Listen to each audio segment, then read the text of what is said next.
we just ask right now that you would help us to put aside the cares of the world, to look at your word, that you would clear our minds of everything that really doesn't matter, that can wait, and that we would look at the words of life, we would take them in, we would understand them better, that you would speak to your servants, and we would know that we've heard from living God. We've come to your house for that purpose, so I pray, Lord, we don't go away disappointed, that we would know we've been in your house today. So would you speak, because your servants are listening, and I ask it in Christ's name. Amen. And there is children's church. There is children's church. So if children would like to go to children's church, not all at once.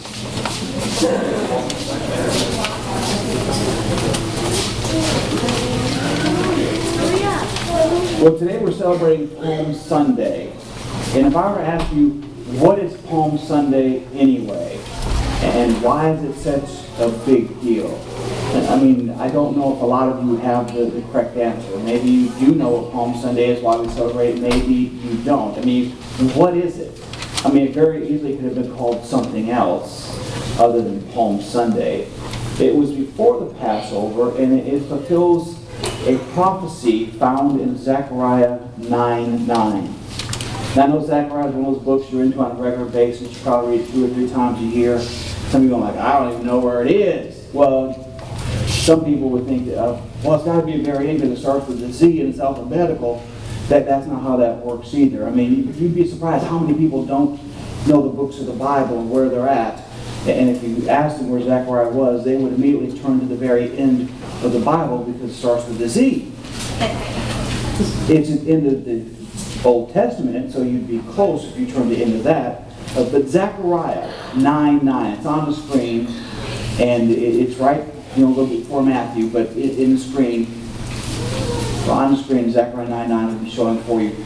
And it just says this: Rejoice greatly, O daughter of Zion. Shout, O daughter of Jerusalem. Behold, your king is coming to you. He is just and having salvation, lowly, riding on a donkey, a colt, the foal of a donkey.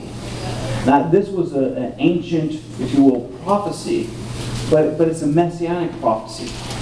What that means is there were certain things that the Messiah was going to do that would be signs for Israel to know who's the Messiah, because quite frankly, there was a lot of people that came claiming to be the Messiah that was not the one. So this is one of those signs that when it was fulfilled, people would know what was going on. And when you look at this, it's talking about rejoicing and having a celebration, the daughter of Zion of Jerusalem, because your king is coming to you. Your Messiah is coming to you, and he's just and having salvation, and he's lowly, and he's humble at the same time, riding on a donkey, because a king should ride in a chariot, dressed out with all the gold and silver and stones on it, but that's not how he came to them. He could have. He was worthy of that. Instead, he humbled himself and came riding on a donkey, not just a donkey, a baby donkey, a foal of a donkey, a young donkey, but that was an exclusive sign for the Messiah. So he fulfilled this by entering Jerusalem on the young donkey, what we call Palm Sunday. And when you look at that, when he presented himself King of Israel, we could have called it Cloak Sunday, because the first thing they started doing was taking off their outer garments and throwing it on the road. And then when that was enough, they started tearing branches down, and they laid that. And what they did was they made a path for him to enter into the city. And that's what they laid out. We call it Palm Sunday, based on the branches being torn off and laid down, making a way for him. And that's where we get Palm Sunday from. And the people seemed to embrace him, because when you read through the story, they were shouting, Hosanna, Hosanna in the highest, who comes in the name of the Lord. And they knew this was a messianic sign, and he was fulfilling it. And the common people embraced that, and they were celebrating. They were doing what it says, rejoice greatly. Unfortunately, not everyone was under that persuasion, because the upper echelon, if you will, of Israel, the leadership, the religious leaders, were not so happy. Matter of fact, they tried to get Jesus to rebuke those who were saying these things. And perhaps if they had seen what he had with them, they would have been a little more hospitable. It's in the text. I mean, it wasn't tangible. They couldn't see it with their eyes, but if they understood the scriptures, what they should have, because a lot of them had to have this memorized, and they would know the prophets. and they would know the signs for the Messiah. But if you look back at the text, it says, your king is coming to you. He is just and having salvation. If they would understand what he had with him, salvation, that what he was bringing into them would have changed their eternity, maybe they would have been a little more hospitable. But Jesus would still have to die. So I want to look at how he presented salvation to us. So if we look at Matthew 27:11, we wouldn't go to the book of Matthew, chapter 27, and look at the 11th verse, starting out with. Now Jesus stood before the governor, and the governor asked him, saying, are you the king of the Jews? So Jesus said to them, it is as you say. Now he's been arrested, falsely charged. Now he's brought before Pilate, and they know there's a big commotion here. And he's questioning Jesus as he stands there. And he really asked him one question in verse 11, just one question. Are you the king of the Jews? Now that's a loaded question. Jesus could have said a lot of things here. He could have said, and a whole bunch more. He could have, because he is the King of Kings and Lord of Lords. He's not just the King of the Jews. He could have said, Pilate, whether you realize or not, I am your king also.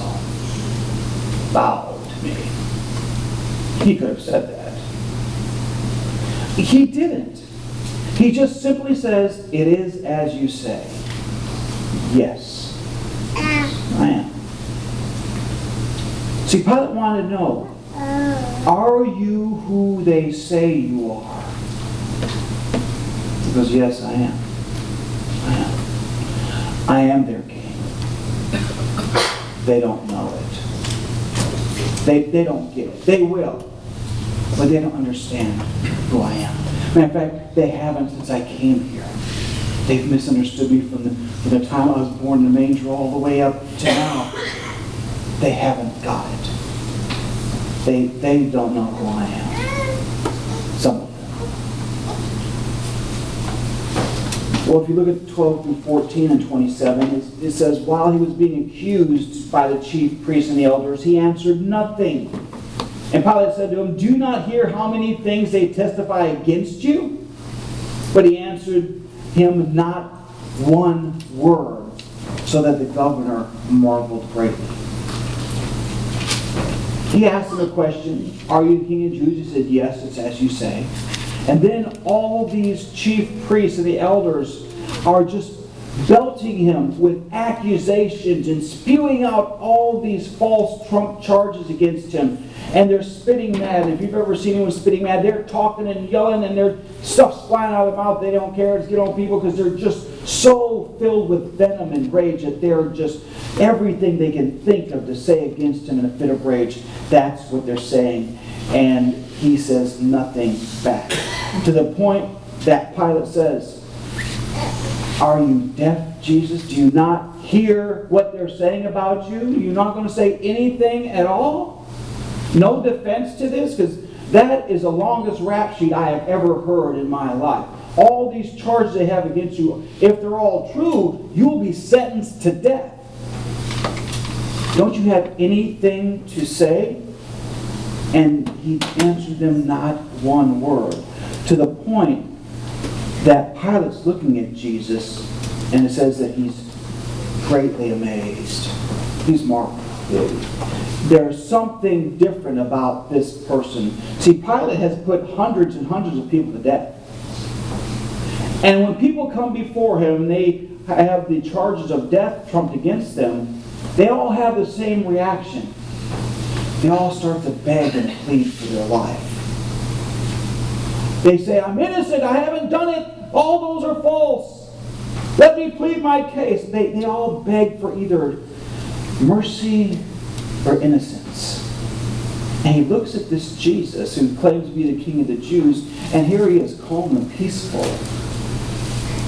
And everything around him is chaotic. And he has more peace than he's ever seen in a man. So much so that he marvels greatly at him. He's saying, is he who he says he is? Something is registering in Pilate at this point. But this is another fulfillment of prophecy in Isaiah 53. See, Isaiah 53 is called the Messianic prophecy. A lot of different Old Testament passages are messianic in nature, and this one is. The whole chapter, Isaiah 53, is a messianic chapter. And it really is talking about the Messiah and what he's going to do. And we look at it in verse 7 of Isaiah 53. It says, he was oppressed and he was afflicted, yet he opened not his mouth. He was led as a lamb to the slaughter, and as a sheep before its shears is silent, so he opened not his mouth. This is another sign of the Messiah. When all the accusations, all the charges would be leveled against him, he would say nothing in his response. He'd be completely quiet. And so he said nothing at all. And that silence got Pilate's attention. There was something different about that, because no one had ever done that before in his presence. They grovel and they beg for their life, but no one is completely quiet and says nothing and has that much resolve about it. There is something completely different about this man than any man he's ever met. If you look at verses 15 through 18 of Matthew chapter 27, he says, now at the feast the governor was accustomed to releasing to the multitude one prisoner whom they wished. And at that time they had a notorious prisoner called Barabbas. Therefore, when they had gathered together, Pilate said to them, whom do you want me to release to you, Barabbas or Jesus, who is called the Christ? For they knew he'd handed them over because of envy. So Pilate says, here's my way out. There's something different about him. If he claims who he says he is, and there's something unique about this man, and I don't think he's done everything that they're accusing him of. And so they have this custom, a tradition, if you will. It wasn't law, but at this time of the year, Rome would show mercy on the nation of Israel. They would give them some grace. What they would do, they would take someone who was in prison and they would set him free. And so he brings out two individual candidates to be released, because remember, other people were crucified with Jesus. There was several to choose from. But what he did, he brought the very worst, Barabbas, and the very best, Jesus. And they put the very end of the scale and the very top of the scale. And he says, if I give them these two choices, they're going to choose Jesus and he'll go free.